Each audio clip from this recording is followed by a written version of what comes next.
Welcome to our webinar on current developments in food loss and waste reduction. We are thrilled to have you join us today as we delve into this crucial and critical topic that has significant implications for sustainability, food security, and environmental health. As the global population continues to grow, this issue of food loss and waste has become increasingly urgent. It is estimated that approximately 1/3 of all food produced for human consumption is lost or wasted each year. This not only represents a colossal waste of resources, but also contributes to greenhouse gas emissions and also to economic losses.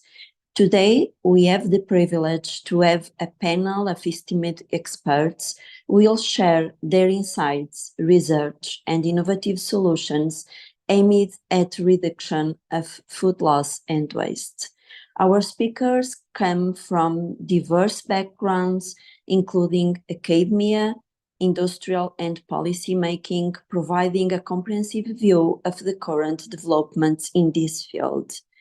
During this webinar, we'll be able to explore different topics, innovative technologies and practices being implemented to minimize food waste, the latest research on the cases and causes and impacts on food loss and waste, policy initiatives and framework that are driving change at local, national, and international levels, and also case studies showcasing successful strategies and programs.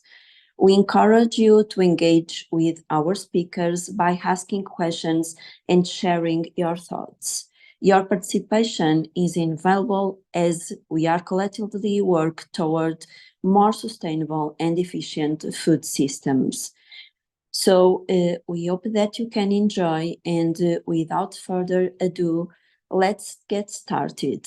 I'm pleased to introduce our first speaker, and our first speaker is a keynote, Laura Rossi. Laura Rossi is a biologist, nutritionist, and director of research and scientific coordinator of the Italian Observatory on Food Losses and Waste.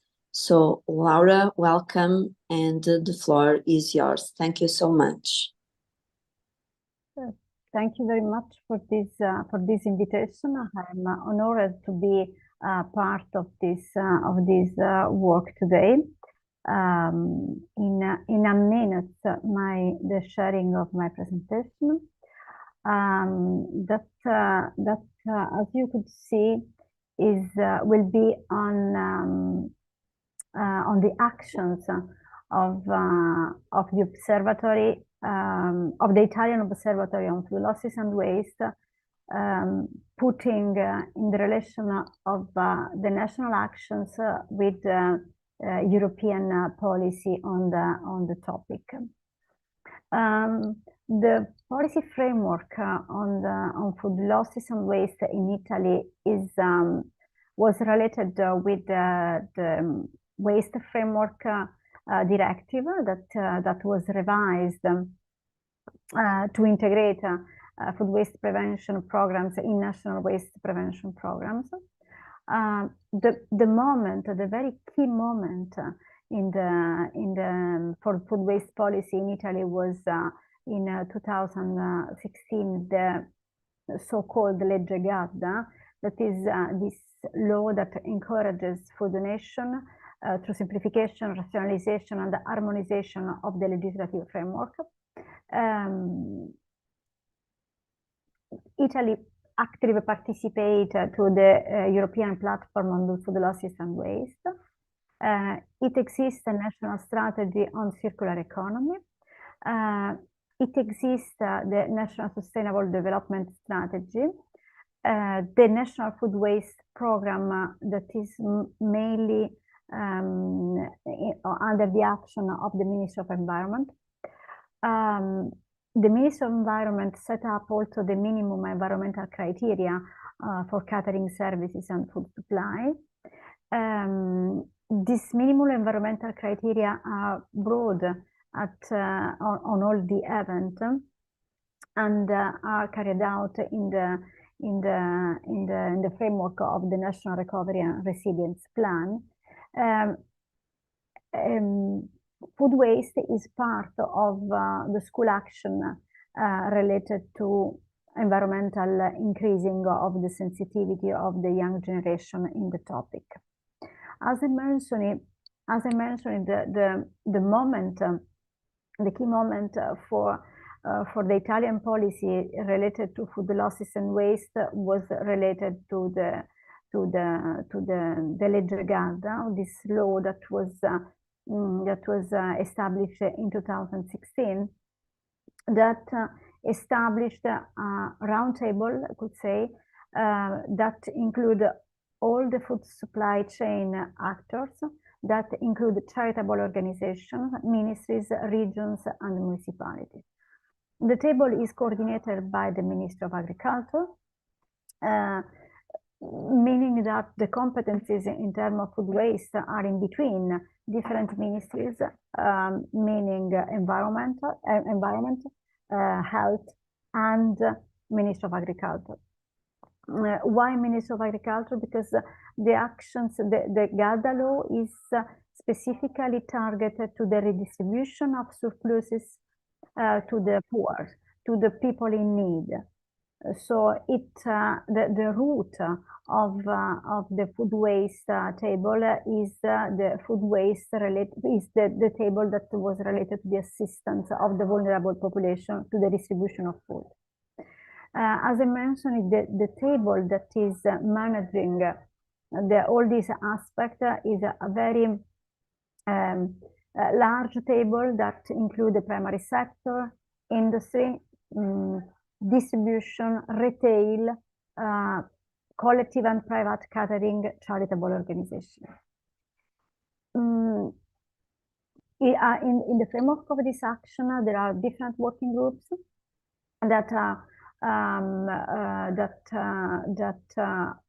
that work for specifically topic. For example, we have a working group that is working on consumer behavior and information, also through labeling, with an evaluation of labeling information related to improve the attitude of consumers related to household food waste. Measurement of losses at the level of primary production, either on product of plant origin and animal origin. For example, now they are specifically working on fish, in the area of fish. Measurement of losses at the level of primary production with this topic on fisheries. Local policies. The presence, the policies are often demanded to regions and municipalities. So our working group is specifically devoted to this aspect. And then donation. Donation is the most important part, let's say, of the Garda law.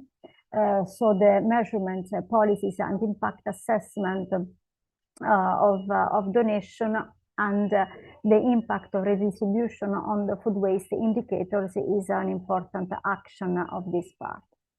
Going back to our activities in that sense, our observatory was established under the framework of the Garda law. And also the name of the observatory, the title of the observatory, is a demonstration of the fact that we are not working only on food waste, but we are trying to approach the whole supply chain, meaning that we are working on food losses and waste, on surplus and recovery and reuse. This is an important aspect of the observatory, because we are trying to collect data along the food supply chain from the primary sector to the consumer level, carrying out exploratory survey, qualitative and quantitative survey with consumers, but also with the productive system. And then the observatory, another directive action of the observatory is to improve policy and the intervention action through educational programs, especially directed to the young generation, and you will see examples of this aspect. What we did, we produce a report in Italian, several reports. We are the fourth report up to now. We had a website that is under construction and need to be improved a little bit. We open channel on Facebook, Instagram, and LinkedIn, and we produce publications that is more under our activity because we are a center of research. So the data that we collect are in particular capitalized for publications. Key actions that were undertaken up to now, as I mentioned in the official website, social network with more or less weekly updates. We dedicated the second edition of the National Nutrition Day in 2019 on food waste, in particular focusing the consumer level.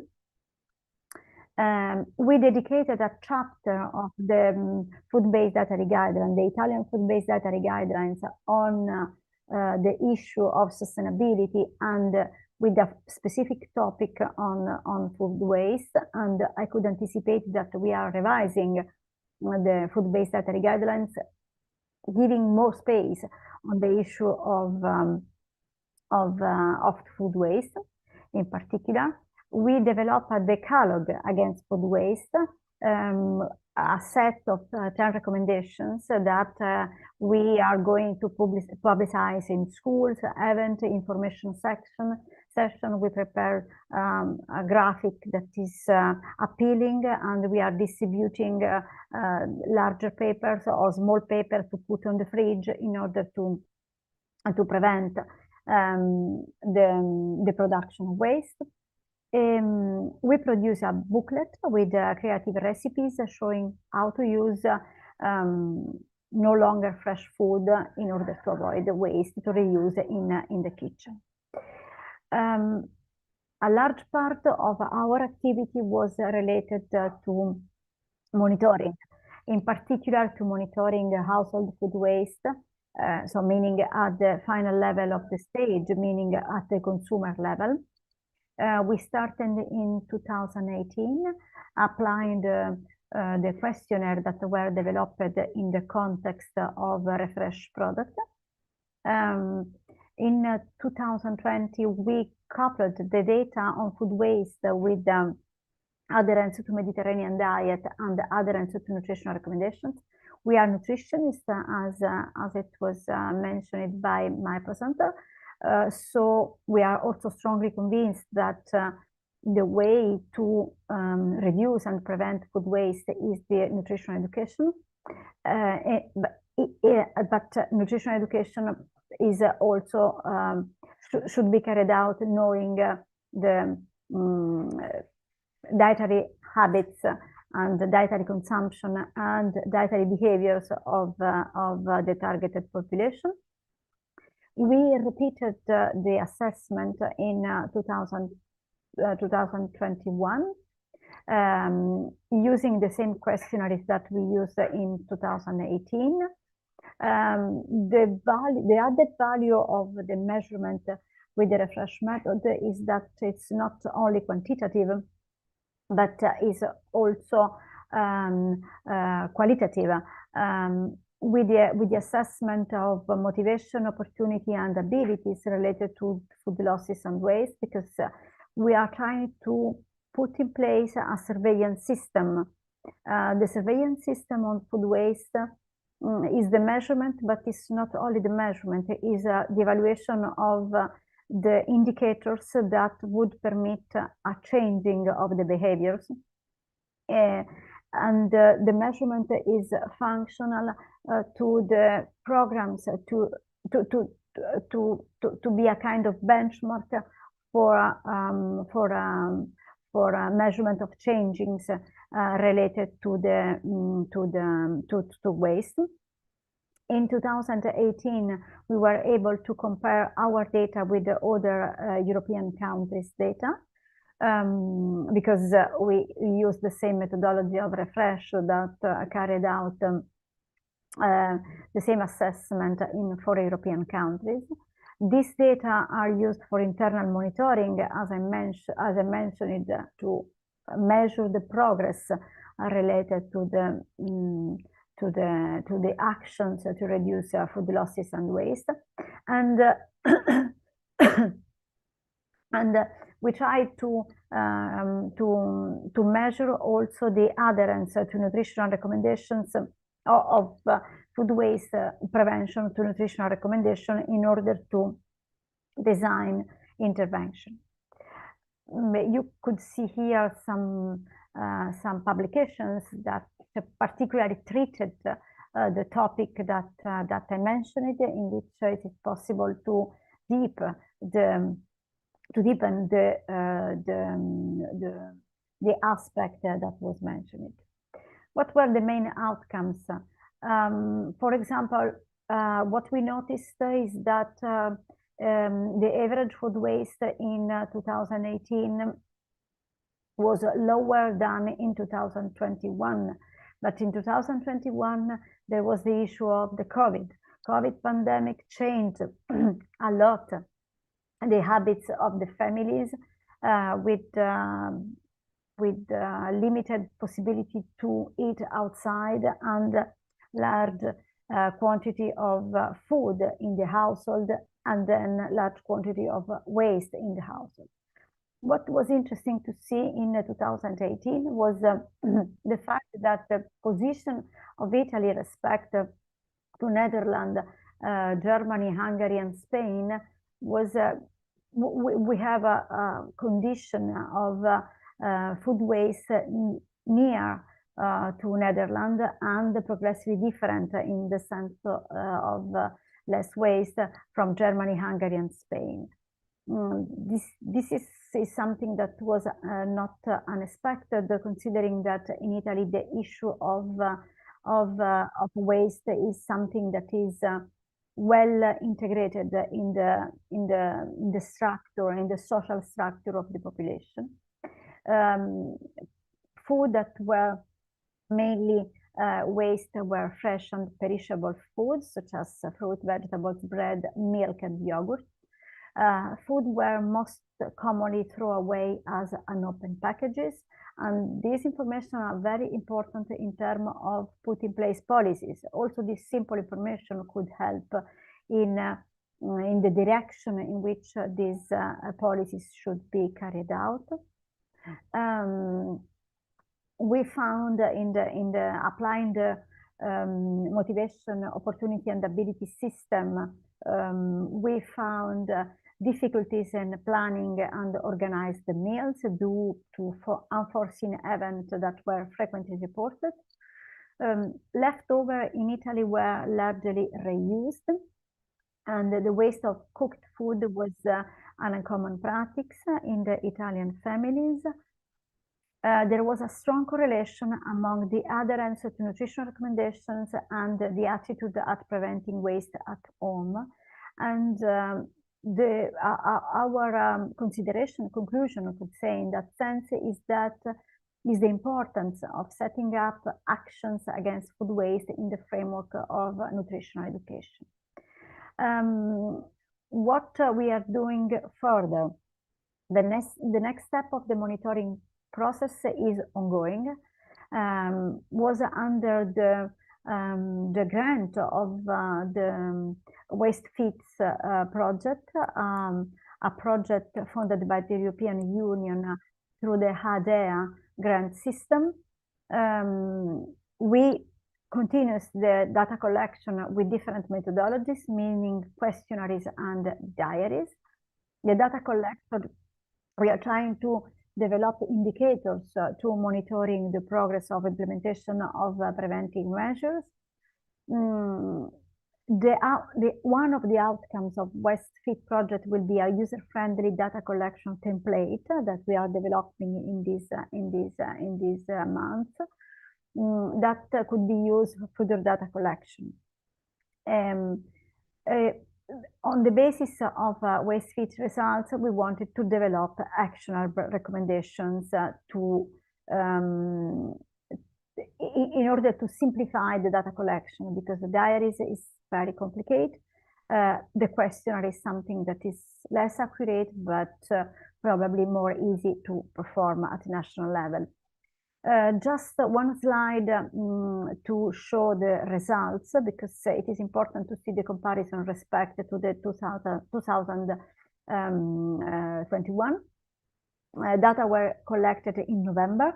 You could see here that actually respect to the data collected in 2021, there is, we go back to the normality, let's say, after the COVID pandemic, to the more or less 400 grams per week, with a global reduction.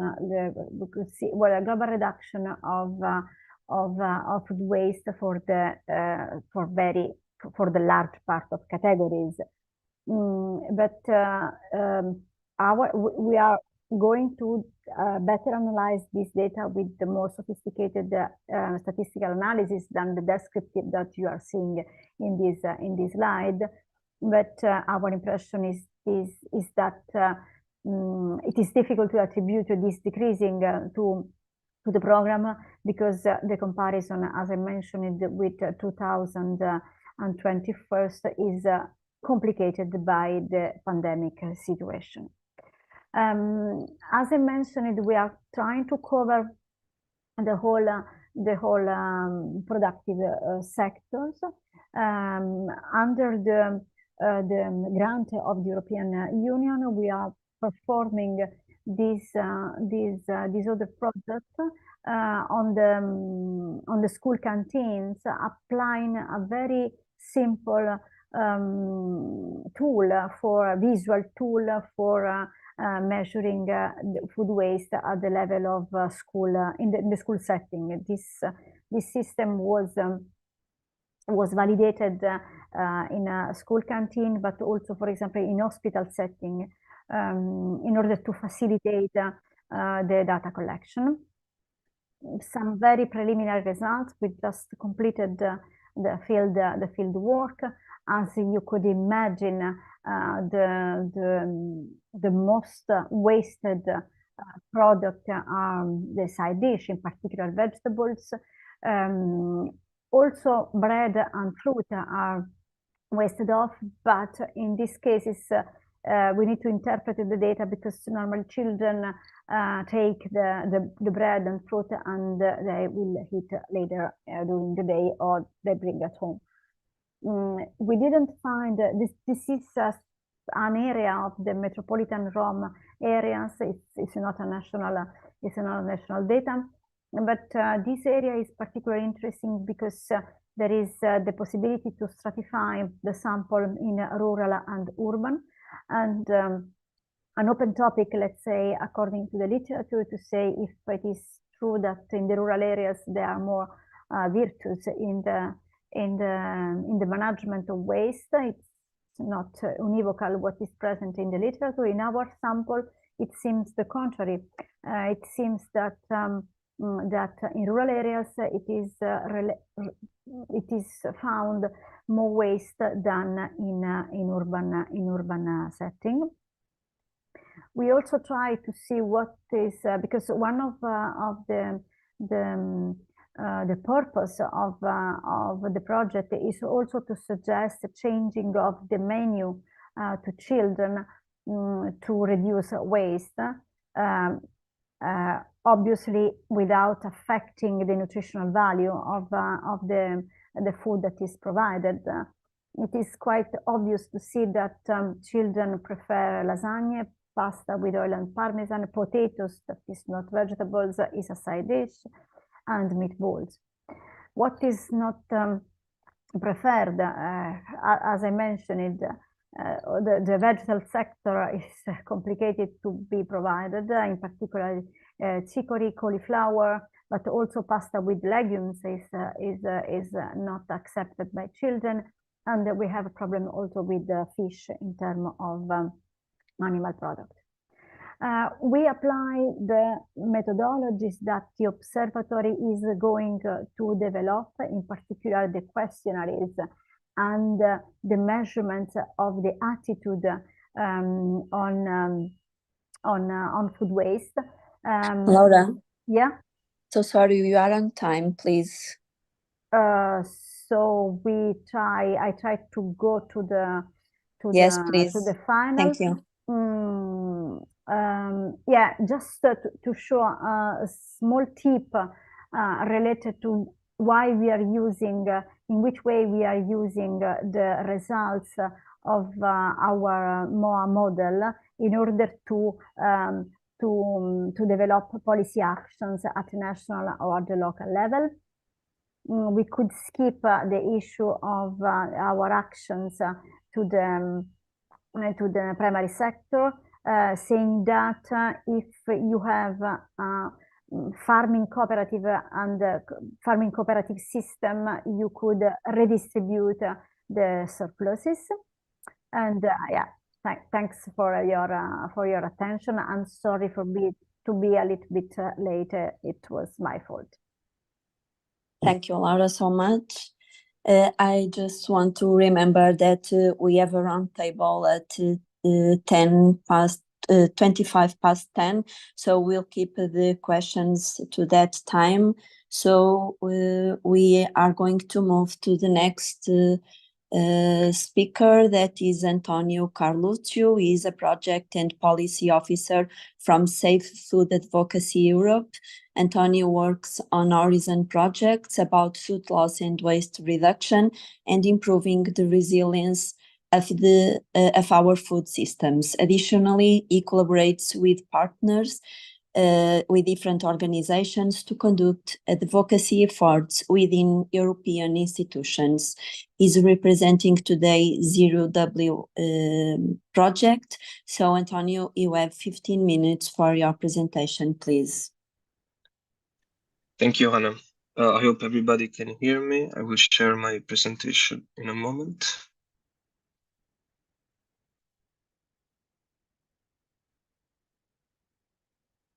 Good morning, everyone. It's really a pleasure to be invited here at this webinar today. My name is Antonio De Carluccio. I'm from Safe Food Advocacy Europe, and I represent the Zero Waste project, which really aims to reduce food loss and waste by developing a synergetic mix of innovations in real-life conditions. And today, I will be walking you through some of the most recent policy developments at the EU level. I will do so also by providing a little bit of context behind the political commitment for food loss and waste reduction. And at the end, I will share a little bit of insights from the project Zero Waste. As we all know, food waste is a very significant societal problem. 58 million tons of food waste are wasted every year. And as you can see from these Eurostat estimates from 2021, most of it comes from households, but all sectors are partially responsible for it. And this not only translates into a very significant environmental cost, but also very much an economical one, as 132 billion euros are essentially wasted every year. And of course, this means that for the EU, food loss and waste reduction is one of the utmost priorities. And at the basis of this commitment, we find the European Green Deal, which aims to make the EU climate neutral by 2050, and the Farm to Fork strategy, which really aims to revolutionize the EU's food system by making it more sustainable and also more resilient. And specifically, the Circular Economy Action Plan commits to reducing total waste generation, especially by highlighting prevention. And this is essential, especially to meet the EU's international commitments, such as the Sustainable Development Goal 12.3. As part of the Farm to Fork strategy, the Waste Framework Directive is one of the central policy developments. On the 5th of July 2023, the Commission came out with a revision proposal. The directive essentially establishes a waste hierarchy whereby the prevention of waste is really preferred over all other methods of waste recovery. And of course, we have the disposal of waste in landfills at the very bottom of this hierarchy.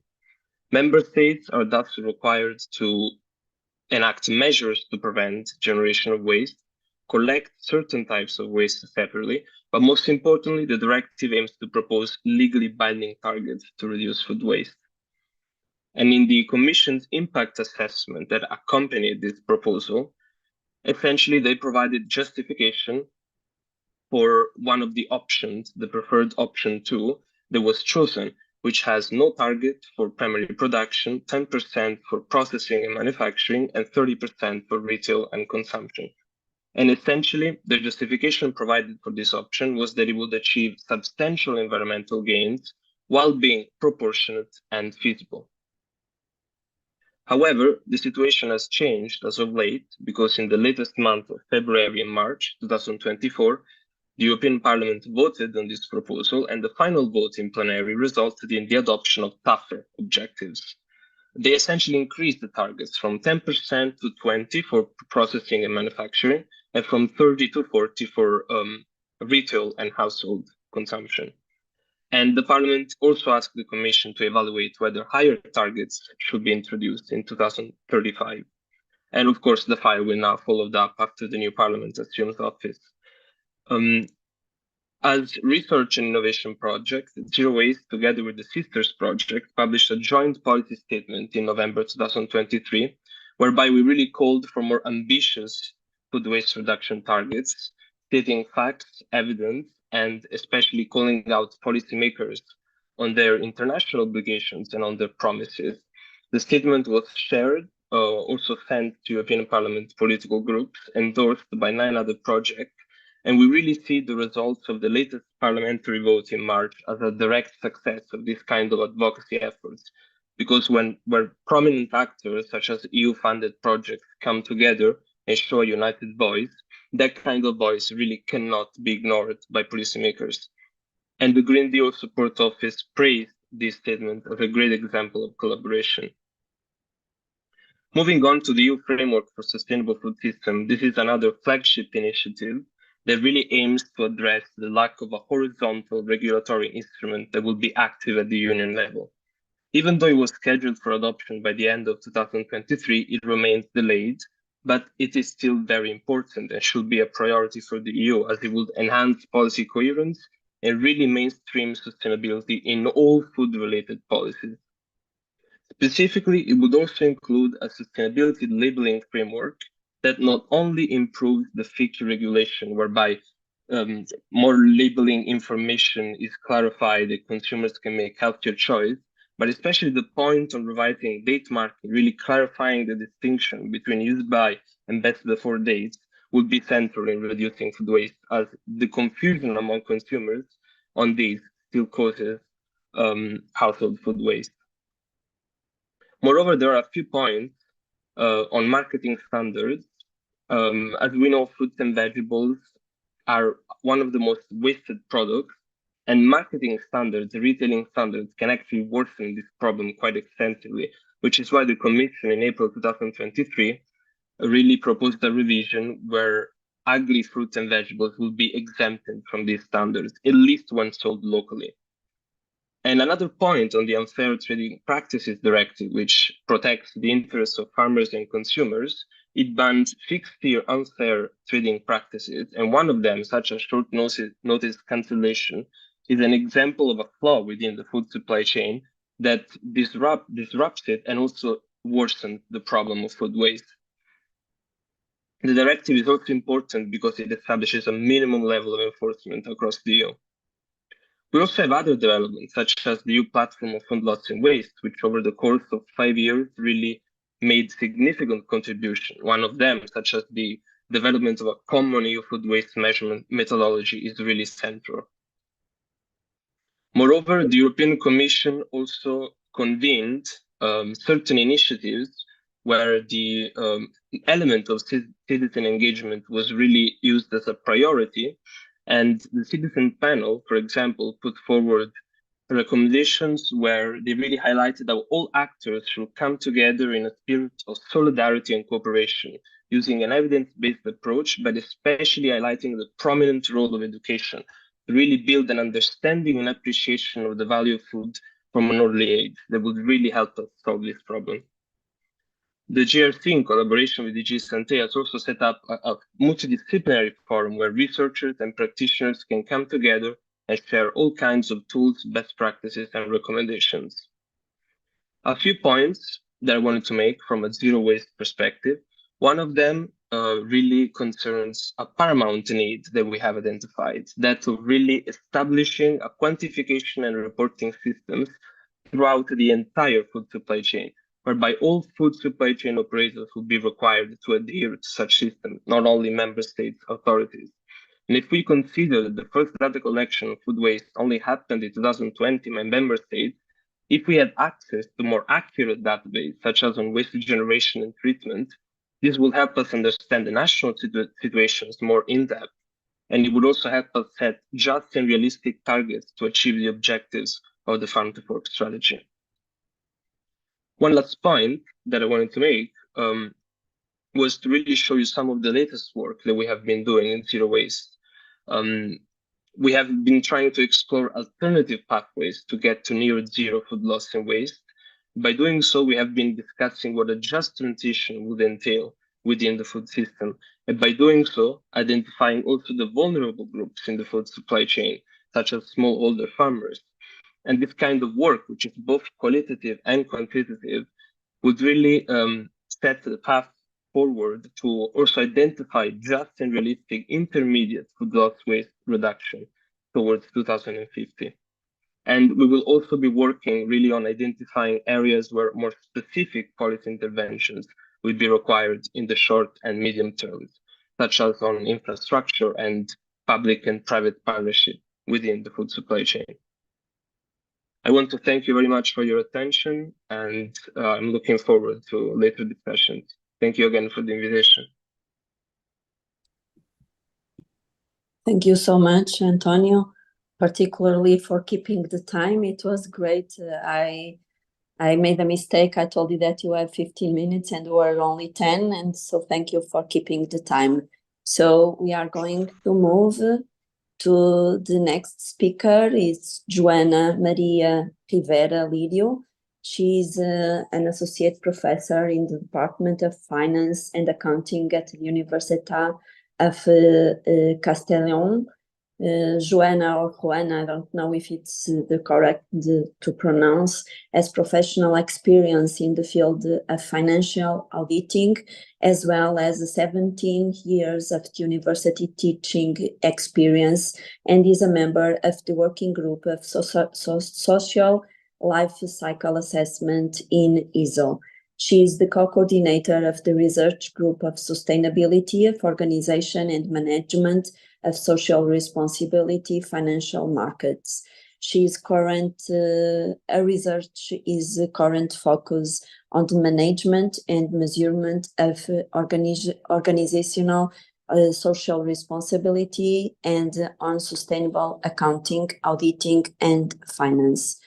Juana coordinates one of the work package of the European project to No Waste. So Juana or Joana, I don't know what's correct. Thank you so much, and the floor is yours. Thank you. Thank you very much. Usually it's Juana in Spain, but it's perfect. Don't worry. I've tried to share. We cannot hear you, Juana. No, so I'm not mute now. Yeah, we can. I mean, I hear you well. Yeah. Can you share the screen or? Okay. Okay, now we see also your screen. You just need to put it in. Yeah, perfect. Okay, first of all, we would like to thank you very much for this invitation on behalf of all To No Waste partners, and especially by To No Waste coordinator Maria Jesus Muñoz Torres. With this title, Assessing the Sustainability Impact of Food Losses and Waste, Prevention and Reduction Solutions within EU regulatory framework, we would like to remark that our main unit of analysis is the prevention and reduction solution for the reduction of or the prevention of food losses and waste, okay, and its impacts. So it's important for us to remark at the beginning. Let me make a brief introduction about To No Waste project. It's towards a new zero food waste mindset based on a holistic assessment to waste. It's an European project for discovering successful approaches toward food waste prevention and reduction of food losses and waste. Its main objective is to provide farmers, supply chain companies, as well as consumers, policymakers, objective, integrated, standardized information regarding the impacts, benefits of the daily actions regarding food loss and waste.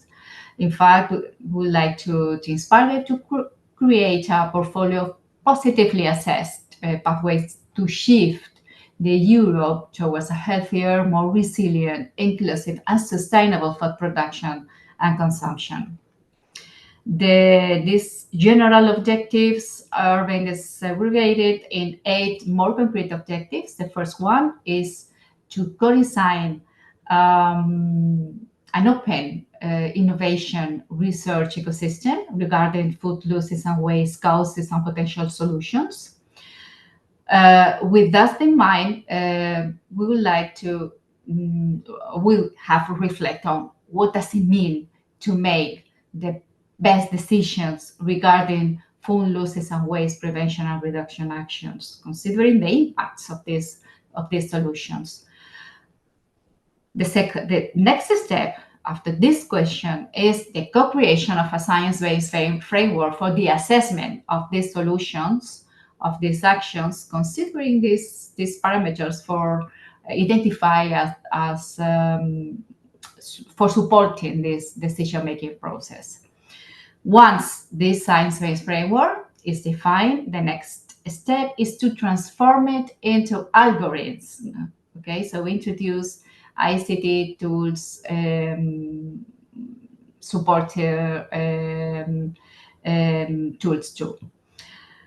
In fact, we want to encourage real collaboration of the different members of the food system, of the whole supply chain. We have a full supply chain approach. So policymakers, consumers, primary producers, and other supply chain members are key actors in this project. Of course, organizations. So that's the reason why we have a specific objective focus on encourage organizations for changing, okay, for changing towards this food losses and waste prevention and reduction. And of course, all these objectives should be aligned with current policies, but also to promote the change. If we detect that during this research process, changes in regulation in food losses and waste prevention and reduction policies. Okay. Okay, focuses on this, the To No Waste science-based assessment framework that we have developed during this 21 months. Okay, we have to remark that we are in the month 21st. First of all, we would like to highlight that during our participatory and stakeholder engagement activities, one of the main aspects highlighted was that the food losses and waste prevention and reduction is a very complex problem with multiple causes, and there exists a frequent misunderstanding of the terminology of the daily activities. For instance, the difference between waste and loss, the scope of food losses and waste in a European context, the treatment of the non-edible part, okay, and so on. The discussion among turnaways stakeholders remarked that there are a wide range of solutions available for addressing the issue of preventing and reducing food losses and waste, but the assessment by the practitioners of the impacts in terms of sustainability, that is the economic, social, and environmental impact of these actions, are in an embryonic stage. So for that end, we have developed a scheme, a two-way science-based framework for identifying the economic, social, and environmental impacts of these actions through the entire food supply chain, considering the sustainability framework analysis of the action, and a specific sustainability assessment tool of impacts and hotspots, and a reporting tool for supporting this tool decision-making. So this science-based framework developed will allow decision makers, policymakers, consumers, primary producers, and other members of the supply chain to make the best decisions regarding food losses and waste prevention and reduction. That is, to consider that not only we have to prevent or reduce food losses and food waste, but also we have to consider the reduction or the management of this economic, environmental, and social impact of these actions in order to determine what is the best one. Okay, let me focus briefly on this assessment framework. It is based on a previous European project, a SMART project. This main structure with has three main steps. As I said before, the sustainability framework analysis, the sustainability assessment tool, and the reporting tool, and other three processes, relevant processes, procedures, assurance processes, information traceability on the whole framework, and a continuous improvement process. Regarding the first stage, which kind of information? Basic information regarding the solution and the diagnosis. It should be useful, for example, in this part to design or to make explicit a flow chart of the action to determine where are the most relevant hotspots in the production of food losses or waste. Another relevant aspect could be to develop a stipulate analysis of the general environment of the action, with analysis of the social, economic, environmental, legal, political, ethical, and demographic factors. Also to analyze the own sustainability strategy of the organization, of the owner of the solution of this action. Okay. And of course, to develop an inventory, also an life cycle inventory of the solution. That is, to determine the inputs, to determine the outputs. In that case, we can use current databases and current software in order to support the owners in this identification process. It's key also to identify these fresh food loss avoided and these fresh food waste avoided. Two relevant KPIs in this process. Regarding the sustainability assessment tool, we would like to remark that we have introduced key advanced tools for the measurement of the environmental footprint, for example, the EF 3.0 promoted by the European Commission, the social footprint, in this case encouraged by UNEP, but also it's possible to introduce the currently developed ISO social life cycle assessment standard, and the economic footprint, mainly focus on life cycle costing. The next step is, with all this information, okay, because we will have quantitative information regarding a set of categories, environmental, social, and economic categories. We will develop an analysis of the what are the most relevant, a hotspot analysis in the next step, the hotspot analysis tools, considering these quantitative results, but also information about the general environment identified in the first step by steepler analysis, the sustainability management carried out by the organization, also results of social change identified in other work packages.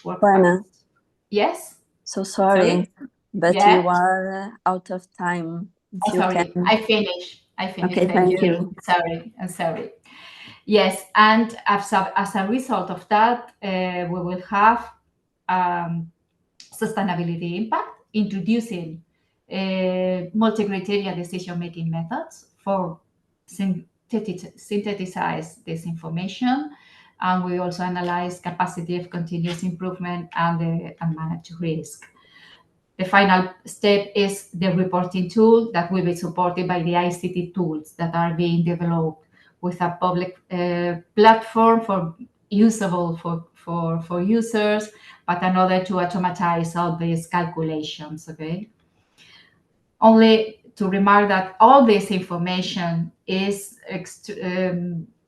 explained in the technical deliverables that we have already developed and that are available in our website, especially the 1.1 accounting methods, the design of this size-based framework in the work packet, the 1.2, and especially in the report of the work package 2, coordinated by my colleague Idoia Ferrero, is in this deliverable 2.1. We have also one high journal article published a publication in this high journal, only as picture of our 21 partners from 7 countries. Okay, and that's all. Thank you very much for your attention. Thank you so much. Thank you. So let's move on to the next speaker. It's Damon Ortega. He's a Policy and Project Officer from Safe Food Advocacy Europe. Damon works on Horizon projects about sustainable packaging and encouraging a circular economy, and also works with partners organizations to carry out advocacy work within European institutions. Is here representing today's sister projects. So, Damon, the floor is yours, please. Hello, thank you. I'll share my screen.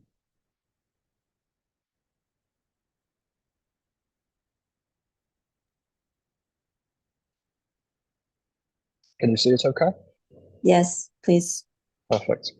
All right. Well, good morning and thank you all for being here. I'm Damon Ortega from Safe Food Advocacy Europe, and I'm involved in the Sisters Horizon project, which tries to address food loss and waste through innovations along the entire food supply chain.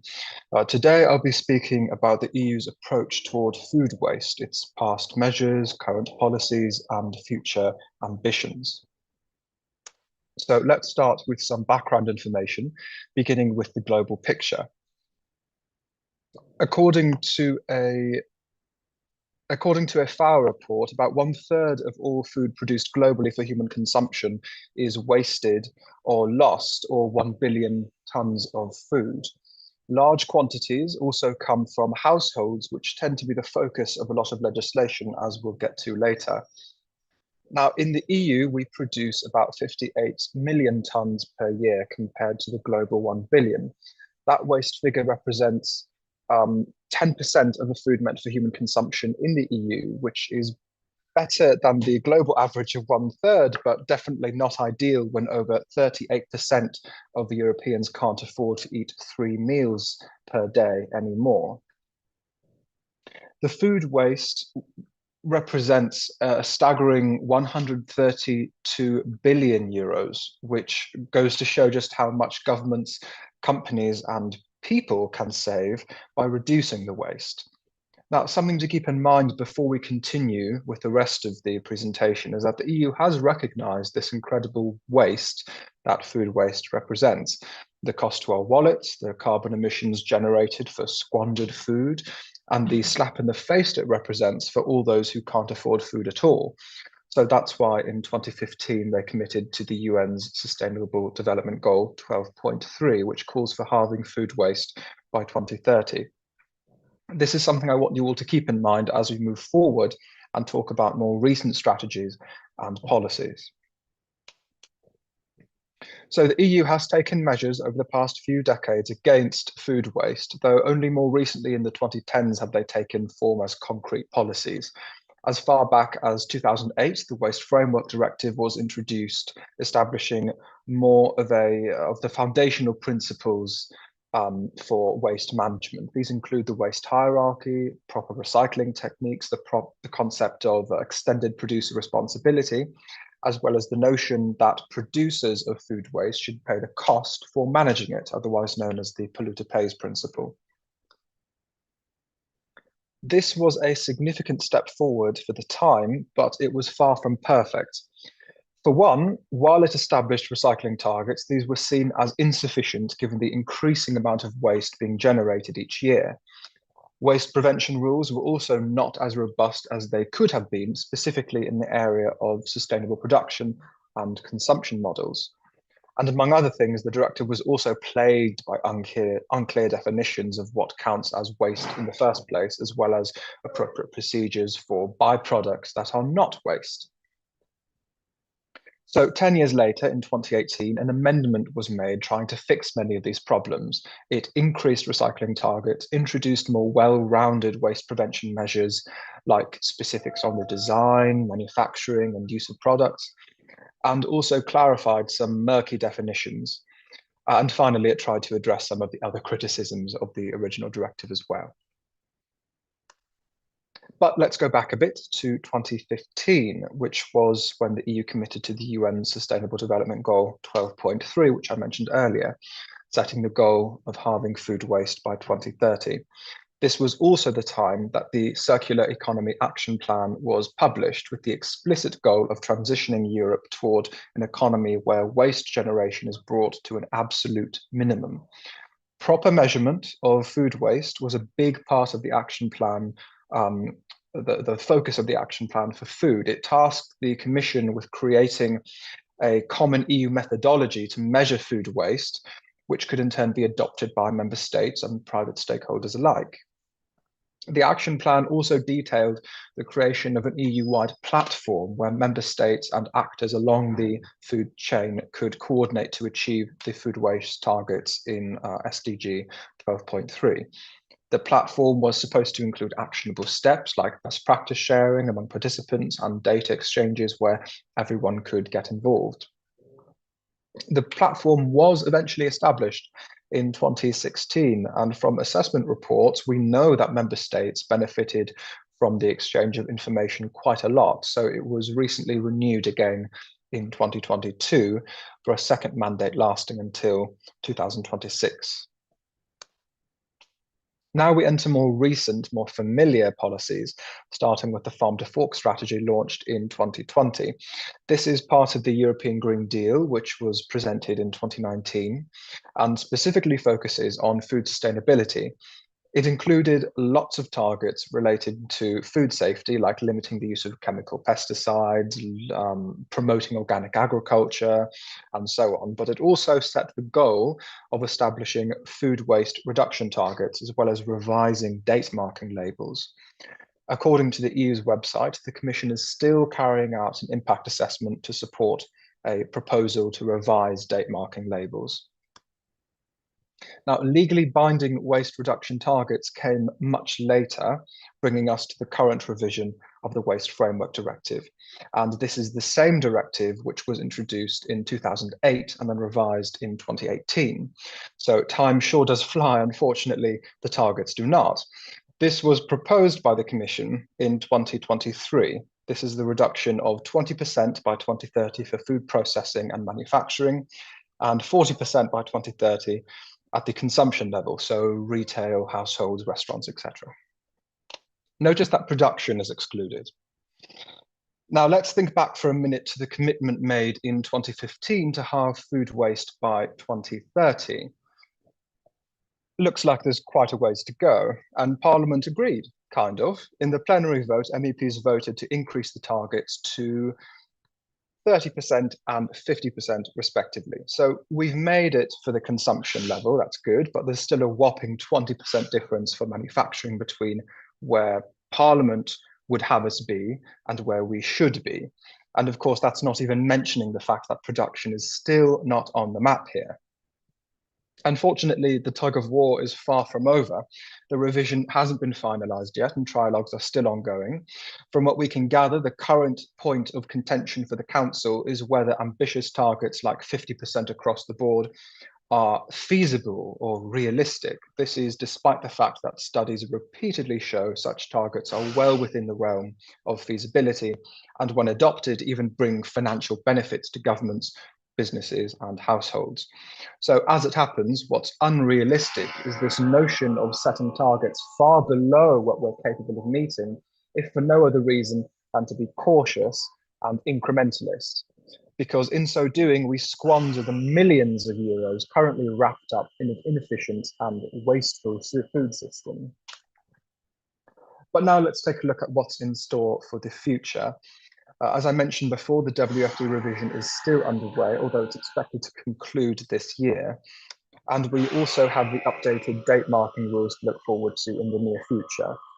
Now, while legally binding targets are going to be introduced in the WFD revision, because of how low they are or how low we can expect them to be, we can expect another impact assessment to be carried out in 2027 to 2030, which may lead to yet another revision where the targets are raised again, maybe even to 50% across the board. We can only hope. Ultimately, however, setting targets that late means member states would only achieve it many years later. So the chance of us fulfilling the obligations under the Sustainable Development Goal are looking slimmer and slimmer with each passing year. Unless, of course, pressure is put on the Council now to get them on board with actually realistic targets like 50%. I'd like to end by briefly talking about the Horizon project I mentioned at the very beginning of my presentation, Sisters. These kind of projects are, in a way, another branch of the EU's approach toward food waste. The Commission co-funds a variety of projects to work on like making supply chains more efficient, performing research, and in the case of Sisters, trying to come up with useful innovations that can help actors across the food supply chain reduce their waste. One of these that we are developing in Sisters is called Region, which is targeted at producers. It's a custom online platform tailored to whatever kinds of food the producer grows, giving them a place to sell excess food directly to consumers, often for cheaper than what they can find at the store. So if you're interested in learning more about what kinds of work Sisters does in particular, I'd encourage you to visit our website and check us out. And on that note, thank you all for listening. Thank you, Damon. You are just on time. Thank you so much for that. So let's move to our last communication from this section 1. It will be presented by Julia Tanzer and Alba Grills. Julia has a PhD in material flow analysis and is currently employed at Proman Consulting in Austria, where she is working on different European projects in the field of nutrition management and food waste. And Alba is a master on food quality and safety, currently employed at the Department of Climate Action, Food and Rural Agenda of the Government of Catalonia in Spain, project manager of food loss and waste prevention. Both are representing today FLW project. So Julia and Alba, the floor is yours. Thank you so much. Yeah, good morning also from me, and thank you for the nice introduction. I will share the slides.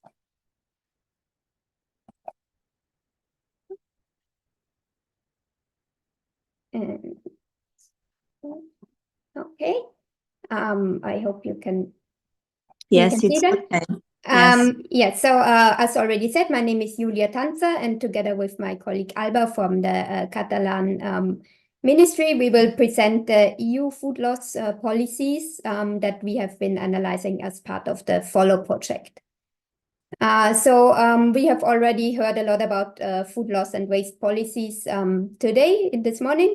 But in the FOLLOW project, we focus on the food loss, which is, in our understanding, the all food discards that arise in primary production from the time that the food is harvest ready or animals are ready for slaughter to some parts of the post-harvest phase, for instance, when the food is left in the field. We know that this definition and the distinction between food loss and food waste can be quite tricky sometimes. So our colleagues in the FOLLOW project from SBO LADOS have organized recently a webinar specifically on this topic of food loss definition. And if you would like to find out more, you can find the link of the recording of this webinar on this slide. Okay, but anyway, we have, as already learned in the previous presentation, the EU has committed to the SDG 12.3 about reducing food loss and waste, and has actually been quite active on this part with the waste framework directives, where, as we have already heard, have some monitoring protocol and also upcoming targets for food waste reduction, the management hierarchy, and so on. But actually, all of this are just targeting the food waste part of the chain. Nevertheless, I'm sorry. Nevertheless, this waste framework directive also affects the food loss. Because, as I've already mentioned, there's a little bit of a gray zone between what is food loss and food waste in the primary production, in the post-harvest phase, and therefore actions targeting the food waste in primary production often also affect the food loss. And also many of the other actions that are put forward as part of waste prevention programs often somehow co-tackle food loss and food waste at the same time. Then, on the other hand, we have the farm to fork strategy, which was also mentioned today many times already. And here in the farm to fork strategy, actually, food loss explicitly is mentioned in several objectives. For instance, when we want to investigate more food losses or integrate it into other EU policies, or in the revision of marketing standards. But also in the whole farm to fork strategy, we do not find any definition what is actually meant by food loss. And we can see that different EU organizations and action plans use it in quite a different way. So therefore, I think we can see overall quite a high commitment in the EU to tackle food loss and waste, even for sometimes not sufficient yet. And awareness for the need to integrate the topic across policies and to include the stakeholders along the whole supply chain. But there's no common definition so far what is meant by food loss, and therefore also no binding targets and no common monitoring in this respect exists. This is characteristic also for most of the EU member states that we have analyzed. However, we could also find some frontrunner regions, and a particular one that we focus on in the FOLLOW project is the Catalan region. And I will give over the word to Alba now to explain a little bit more about that. Thank you very much, Julia. I think you can hear me right? Okay, so yes, the Catalonia region became a front-running region on March 11 of 2020, when the law on food loss and waste prevention was approved right before we went to COVID. This law is a pioneer law in the whole European Union, mainly because of three key aspects. The first one is that it has a whole food supply chain approach. That means that includes all the food companies and social entities from food production to hospitality and industry. And the second one is because food losses in the primary sector are included on the scope of the law. We just heard Julia saying that most of laws or other regulations in the European Union doesn't have a food loss definition. In Catalonia, we did a step forward and we defined food loss as edible parts of the food that remain during the harvesting itself, whether they are incorporated in the soil or used for on-site composting. And the other key aspect of the law is that it has a strong focus on prevention of food losses and waste, rather than the redistribution of food surplus. In this sense, as a law, it has several obligations for the food supply chain stakeholders. The main obligations are to have a food loss and waste prevention plan and to quantify and declare food loss and waste in an information system that will be put in place by the Catalan government. In this annual declaration, the food supply chain stakeholders have to declare annually the amount of food loss and food waste, but also they have to account for food products intended for free distribution or intended for animal feed. This obligation is for all the stakeholders, in exception of micro enterprises, meaning the enterprises that goes from 1 worker to 10. And as obligation for all the stakeholders, there's the adoption of a food hierarchy of priorities on food loss and waste. On the first priority is the food waste and loss prevention, and then it has the distribution for human consumption, animal feed, and other priorities made. That's all. You can pass. Okay. Then here we have also a slide for other front-runner regions and countries that we have identified in our analysis. And I will not go into detail into that now, just to mention that our analysis is still ongoing. And so the examples you can find here, not exhaustive at all. And please, if you are aware of any other region or country that is could be considered a front runner, specifically for the issue of food loss, please let us know either by leaving a comment in the chat or contacting us via email. Okay. And then finally, we would also like to take the opportunity to introduce the follow twinning program, which is just about to start, and I will give over to Alba again for that. Yes, thank you. The twinning program is one of the main actions in the follow project, and at the same time as the follow outcomes and first results are being published and we are being working on, different partners on the follow project are working on the identification and recruitment and engagement of follow twinning regions program. Those is for the development of a replication plan supporting the measurement and assessment of food loss in primary production. So in this sense, we're working on identification at least 5 regions that are interested on the prevention of food losses in the primary sector. These regions will be provided with a tailored twinning program specific, responding to their needs, specific needs of the regions and their food sector actors.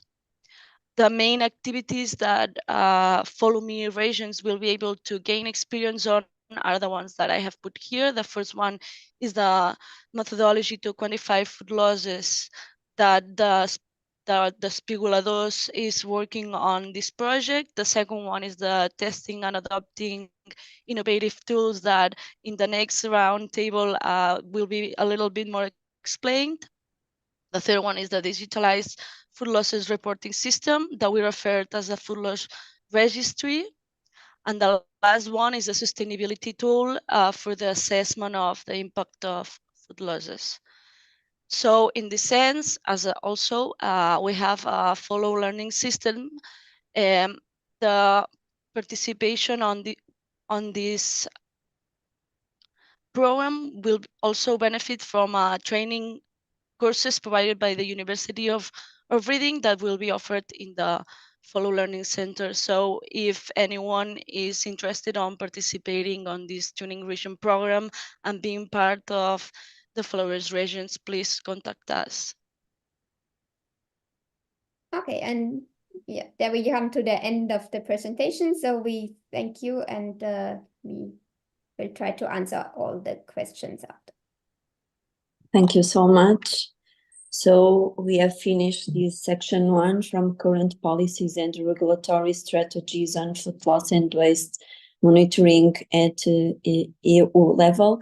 So I would like to thank you all the speakers for the fantastic presentations and for bringing us different perspectives and the different perspectives of food loss and waste prevention, and also for sharing your insights, research, and innovative solutions aimed at reduction of food loss and waste. So now we have the round table of this section 1. So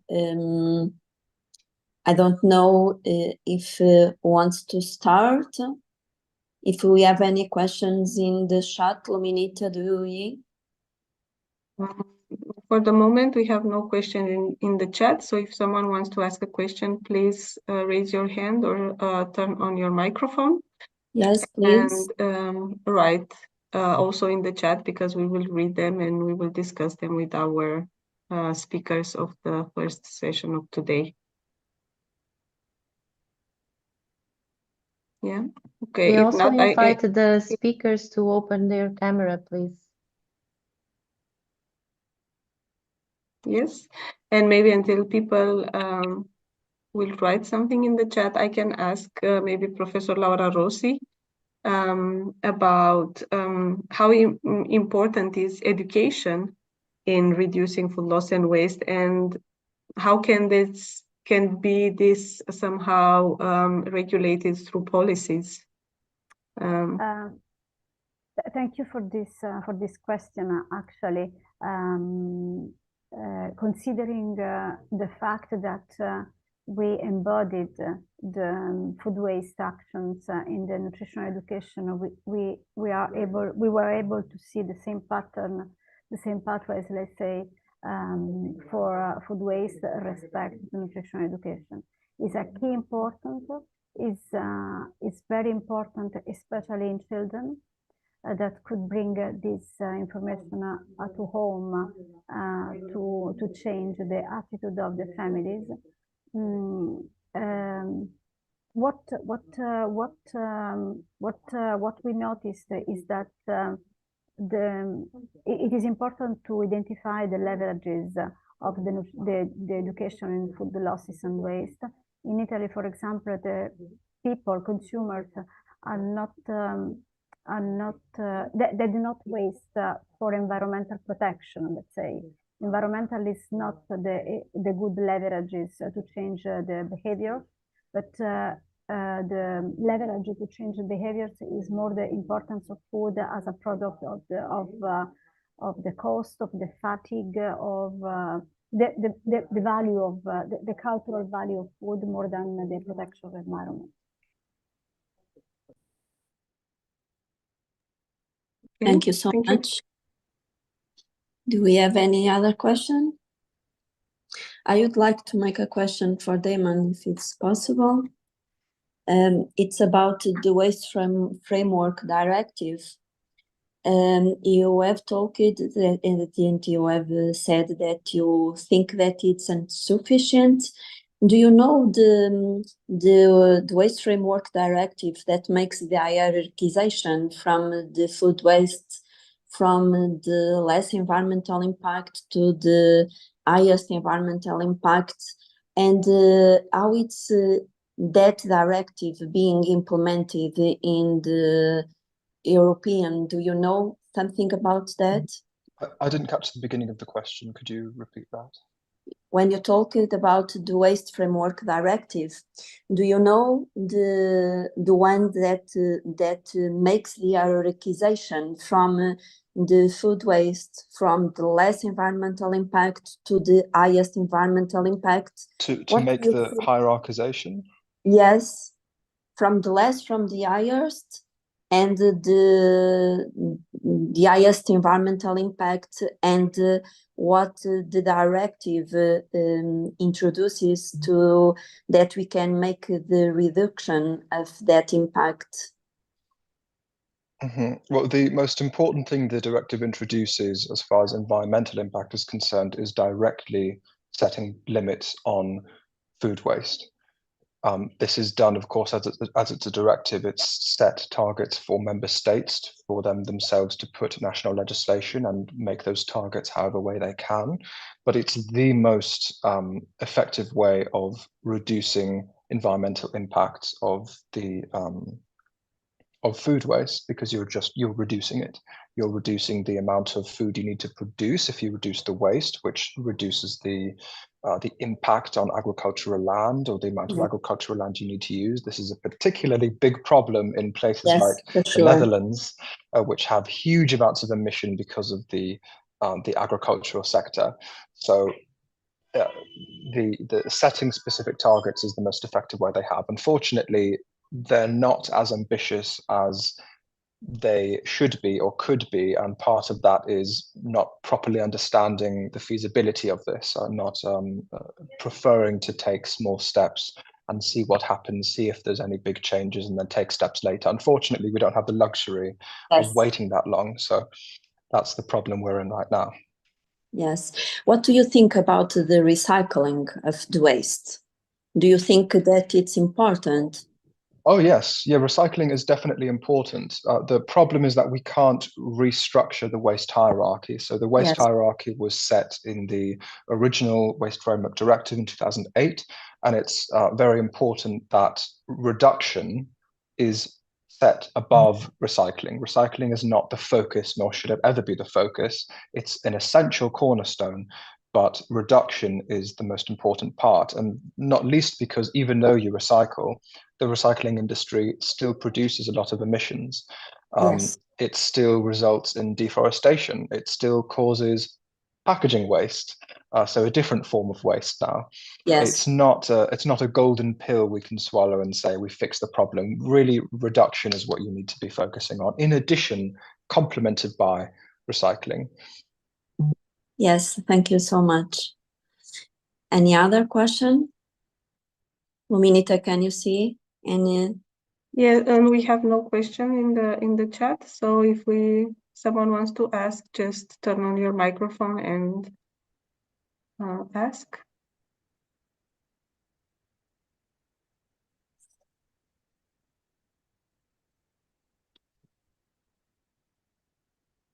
No?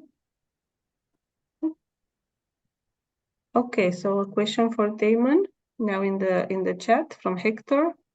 Could the lack of reduction targets in primary production lead to adverse effects, such as shifting part of the problem to this stage, since it is not subject to any reduction targets?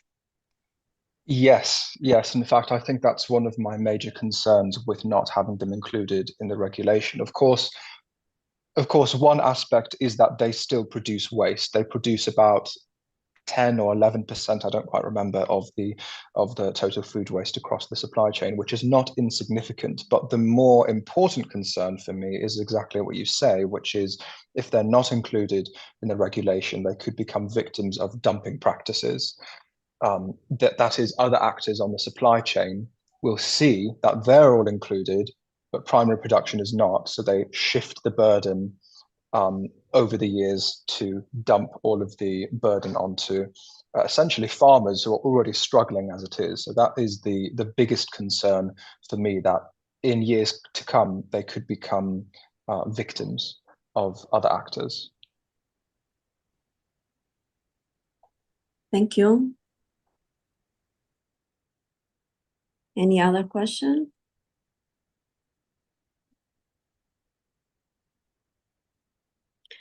If no, I think that we can move on for the coffee break.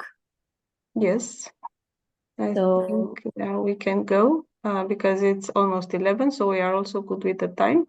yes. And we will have the coffee break and we will come back at 11:15.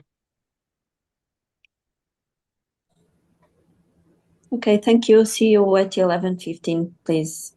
Thank you. Okay, thank you very much. Thank you.